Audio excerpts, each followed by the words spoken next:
কালিকাপুরের একটা ছোট্ট গ্রাম। সেই ছোট্ট গ্রামে একটা মালি থাকে। মালিটা একটা পুরানো বাগানে সব সময় ফুল তুলতো, বাগান পরিচর্যা করত, বাগানের দেখাশোনা করত। বাগানটা অনেক পুরানো, ধরতে গেলে প্রায় 200 বছরের পুরানো।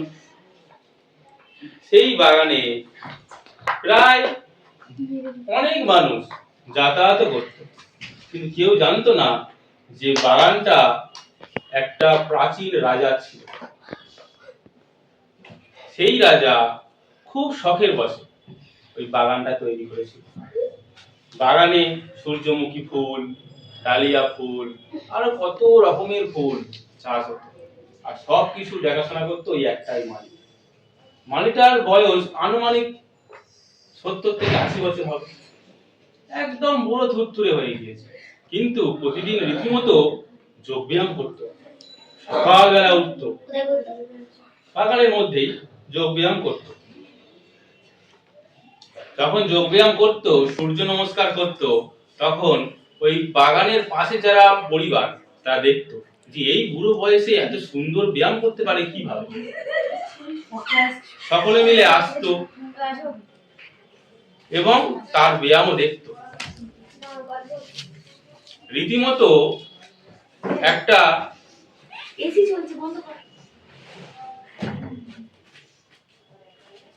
দুর্দান্ত ঘটনা সব প্রতিদিন দেখতো। ওই মালিটা ব্যায়াম করতে করতে কিছুটা আকাশের দিকে শূন্যে উঠে যেতে পারে। অর্থাৎ ওই মালিটা কিন্তু একটা অনির্বচনীয় শক্তি ছিল, যা তিনি অর্জন করেছিলেন। কেউ মনে মনে ভাবতেই পারেনি যে ওই মালি আবার একটা জাদুঘর, জাদু দেখাতেও পারে, এটাও কেউ জানতো না। একদিন সন্ধ্যেবেলা মালিটা ওই প্রাসাদের মধ্যে বসে বসে আর কি চুপচাপ বসে চোখ বন্ধ করে বসে আছে। তার পাশ থেকে একটা দুধ বিক্রেতা দুধ নেবে গো বলে হেঁকে হেঁকে যাচ্ছে। সে দেখতে পাচ্ছে যে ওই মালিটাই চুপচাপ বসে রয়েছে, কিন্তু ওর ঠিক মাথার উপরে যেন কি ঘুরপাক খাচ্ছে, সব সময় করে ঘুরপাক খাচ্ছে। ও ভেবেছে কোনো বড় ভ্রমণ হবে, যদি কামড়ে নেয়। এই ভেবে দুধের সাইকেল বা দুধ রাখার যে সাইকেলটা আছে সেটা রেখে দিয়ে বাগানের ভিতরে ঢুকে ছুটে এসে যেই হাত দিতে গেছে, ধাক্কা খেয়ে খুব জোর। এমন ধাক্কা খেয়েছে সে অনেকটা দূরে পিছিয়ে গিয়েছে। মানে তার গায়ে, মালিটার গায়ে কোনো তার হাত তার লাগেনি। কেন লাগেনি? কিন্তু দূর থেকে দেখা যাচ্ছে পুরো মালিকটা মানে বসে আছে এমনি ভাবে, কিন্তু তার গায়ে হাত দিতে পারলো না। অর্থাৎ সে বসে বসে ধ্যান করছে। তার ধ্যানের যে শক্তি তার চারিদিকে বলয় হয়ে ঘিরে আছে, কেউ কোনো কিছু হাত দিতে পারে না। আর ভ্রমরটা ওর অনুচ। এইভাবে সে নিজের যে একটা শক্তি সেটা সকলকে দেখাতো। ওই দিনকে দুধ বিক্রেতা যে ভয় পেয়েছে আর কোনোদিন সে মুখ হয়নি। সবার কাছে বলে বলে বেড়ায় এরকম হয়েছে আমার সঙ্গে, কেউ বিশ্বাস করে। পরের দিন সন্ধ্যেবেলা আর অন্য একটা দুধ বিক্রেতা যাচ্ছে, যেতে একই ঘটনা, সেই ঘটনা আগে শুনেছিল, তাই সে আর আসেও নি। এইভাবে প্রায় 1 মাস 2 মাস অনেক দুধ বিক্রেতা দেখেছে, অনেক রুটি বিক্রেতা দেখেছে, খবরের কাগজ দিদি যায় সেও দেখেছে, কেউ কিছু বলার সাহস। তাই একটা দিন ওই রাজবংশেরই একজন লোক সে ওই বাড়িতে থাকবার জন্য এসেছে। এসে বলছে এই বাড়ির যে কেয়ারটেকার সে কে? মালিক কেয়ারটেকার, মালিক জমির মালিক, এখন মালিক ফুল তোলে, মালিক সব, মালিক ধরতে গেলে এখন ওই জায়গার সবকিছু। বলছে আমি আছি, থুর লাঠি নিয়ে এসে বলছে আমি আছি, কিন্তু আসলে যে লাঠি ধরে না, লাঠি নিয়ে এসে বলছে আমি আছি। তোমার বয়স কত মালিক? বলছে ওই 80 হবে। বলছে তুমি নাকি যোগ ব্যায়াম করে শুনেছি? বলছে হ্যাঁ করি তো, যোগ ব্যায়াম করতে আমার খুব ভালো লাগে। কি কি করো শুনি? বলে কেন, চক্রাসন করতে পারি, দেখবে করবো? চক্রাসন করেছে, তাহলে একটু বুড়ো বলা হবে যে চক্রাসন করতে পারে? ও যখন বলছে সেই রাজার যে আর কি রাজ পরিবারের সন্তান, তুমি বুড়ো নও, তুমি কোন মহামানব, কারণ এই বয়সে কেউ চক্রাসন করতে পারে না। তাই এইভাবে কিছুক্ষণ কথা আলাপ করার সঙ্গে সঙ্গে ছেলেটার মনে হয়েছে এনার মধ্যে নিশ্চয়ই অন্য কোনো শক্তি আছে। কি শক্তি আছে পরীক্ষা করে দেখা যাক। বলছে, ও মালি, তুমি নাকি শুনেছি জাদু দেখাতে পারো, ও একটা জাদু দেখাও দেখি। বলে, এই দেখো। আর মালিটা নেই। বলছে, ও মালি কোথায় গেলে, চলে আসো। আবার সামনে চলে এসছে। বলছে, মালি তুমি নিজেকে অদৃশ্য করতে পারো? বলছে, হ্যাঁ অদৃশ্য করতে পারি, আমি তোমাকেও করতে পারি। বলছে, আমাকে করলে আমি কোথায় যাব? তুমি যেখানে যেতে চাও। ঠিক আছে, আমাকে এক্ষুনি রাস্তায় পাঠিয়ে দেবে। বলে, এই দেখো। সঙ্গে সঙ্গে রাস্তায় দাঁড়িয়ে আছে। এই রাস্তা চলে এসেছি কেন? ওখানে দাঁড়িয়ে বলছে, আমাকে ফের ঘরে রেখে নাও। ফের ঘরে রেখে নিয়েছে। তাই এই ধরনের একটা অত্যাচার্য ক্ষমতা যে মালিক থাকে, তার কি বলা হবে? মহামানব নিশ্চয়ই বলা হবে।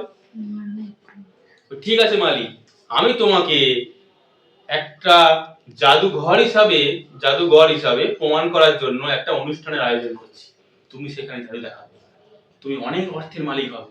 অর্থ আমার তো চাই না, অর্থ আমার প্রচুর রয়েছে। তা তুমি কি চাও?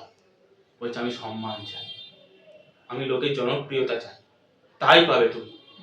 আমি কালকেই তোমার নামে একটা অনুষ্ঠানের আয়োজন করছি, এই রাজপ্রাসাদেই যাচ্ছি, গ্রামের সব লোক আসবে, তুমি সেখানে জাদু দেখাবে। বলছে, আচ্ছা কি জাদু দেখাতে পারো? মানে কি? এবার ওই যে রাজ পরিবারের সন্তান, সে জানতে চাই তুমি কি কি পারো, বলে দাও দেখি আমাকে। বলছে, না না এখন বলবো না, তবে আমি দেখাতে পারবো। ঠিক আছে, তুমি আয়োজন করো। তা আয়োজন করেছি। পরের দিন তখন প্রায় 5:30 বাজে, গরমের সময়, সন্ধ্যা হয়তো এখন 2 ঘন্টা বাকি। শুরু করতে হবে। প্রথমেই যা দেখাচ্ছে, কি দেখাচ্ছে? একটা পাখি,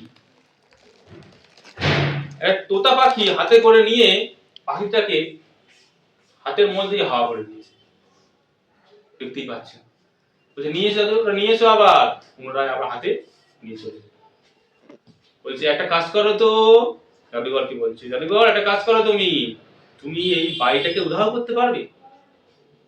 বলছে, একটা শর্তে আমি পারবো, কেউ কিন্তু বেঁচে থাকবে না, কারণ বাড়ি যদি উধাও হয়ে যায় তাহলে কিন্তু কেউ বাঁচবে না। রাজি? না, কেউ রাজি না। কিন্তু রাজ পরিবারের সন্তান বলছে, আমি রাজি।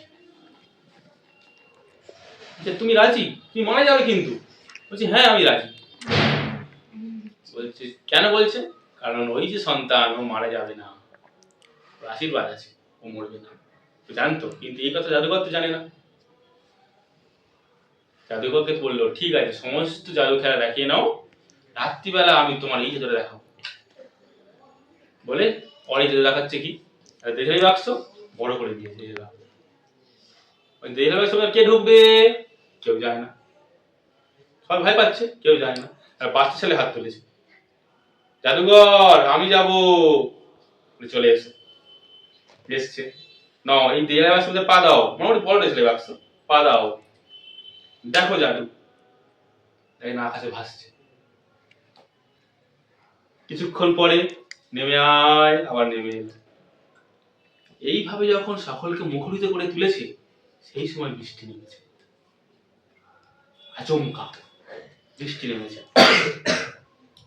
বজ্রপাত করা, মানে পুরো আকাশ চিরে পড়ছে একদম বজ্রপাত। সকলে ভয়ে জাদুঘরকে সব খেলা দেখা ছেড়ে দিয়ে যার মতো বাড়ি করে চলেছে। কেননা ওই রাজপ্রাসাদের মাঠ ছিল, মাঠে কোনো ওপরে ছাওয়া নেই, কিছু নেই, নিজের মতো বাড়ি চলে যাচ্ছে।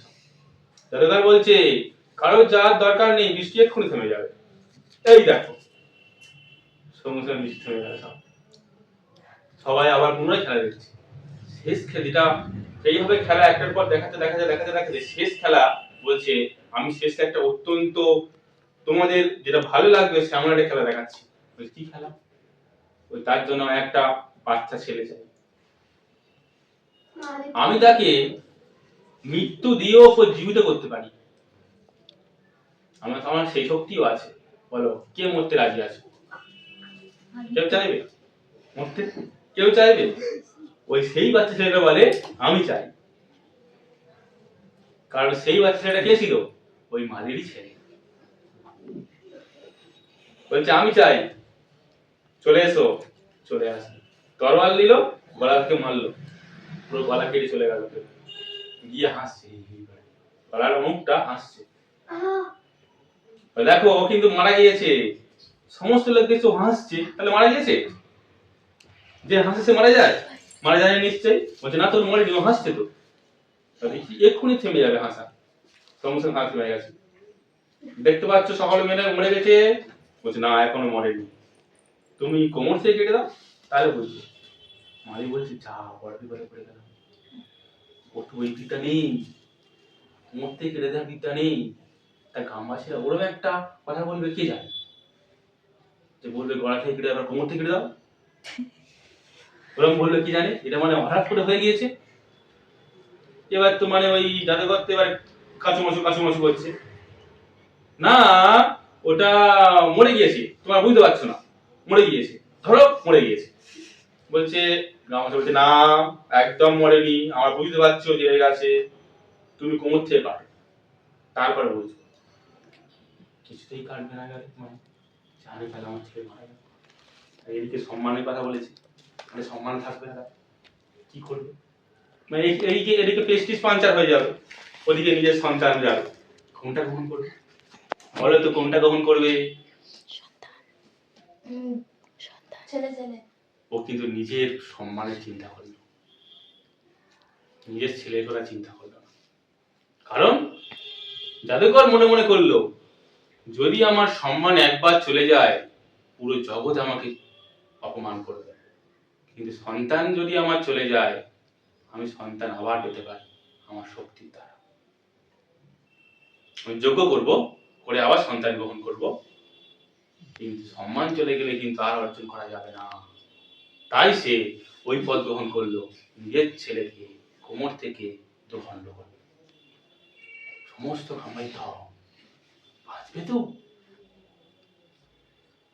না, সে ছেলে আর বাঁচবে না।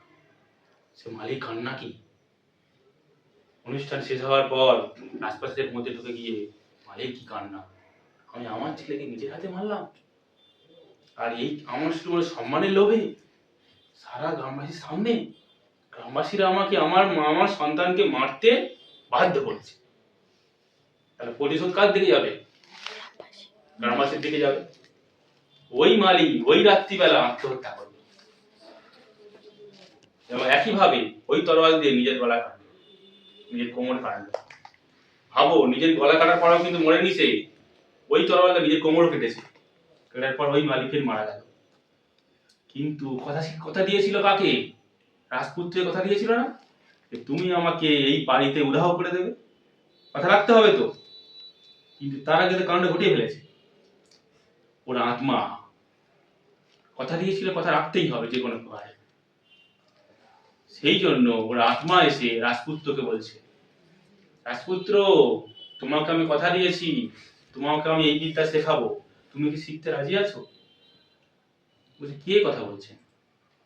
আমি মালি। কই তুমি? আমি মারা গিয়েছি, কিন্তু আমি কথা খেলাপ করতে পারি না, কথা যা দিয়েছি কথা একদম নড়চড় হবে না, আমি তোমাকে শিখিয়ে দিচ্ছি। এই নাও, এই মন্ত্র লিখে দিলাম একটা, তুমি 3 বার পড়বে, করলেই তুমি এই ঘরকে অদৃশ্য করতে পারবে, সঙ্গে সঙ্গে তুমি কিন্তু মারা যাবে, আর ফিরতে পারবে না। এইবার তখন রাজপুত্র বলছে, মালিক, আমিও তোমার মতন একজন জাদুঘর, আমি চাইলেই পুনরায় আবার ফিরে আসতে পারি, করো তুমি তোমার শক্তি দেখাও, আমি আমার শক্তি দেখাবো।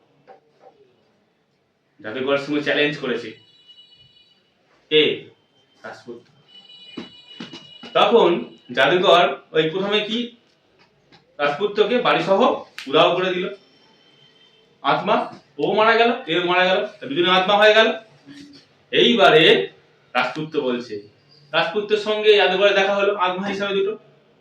এবার দেখা হলো, বলছে নাও, আমি তোমাকে জীবিত করে দিচ্ছি, তুমি আমাকে জীবিত করো। কোনো সম্ভব না, কোনো অসম্ভব নয়। তখন রাজপুত্র জাদুঘরকে জীবিত করে দিল, আর সে জীবিত হয়ে গেল, মানে কি, এবার শক্তি ফিরে পেল পুনরায়। এইবারে সেই জাদুঘর রাজপুত্রকে জীবিত করে দিল তার শক্তির দ্বারা। যেহেতু বেঁচে গিয়েছে, সব শক্তি ফিরে পেয়েছে। আমার গল্পটি পুরানো।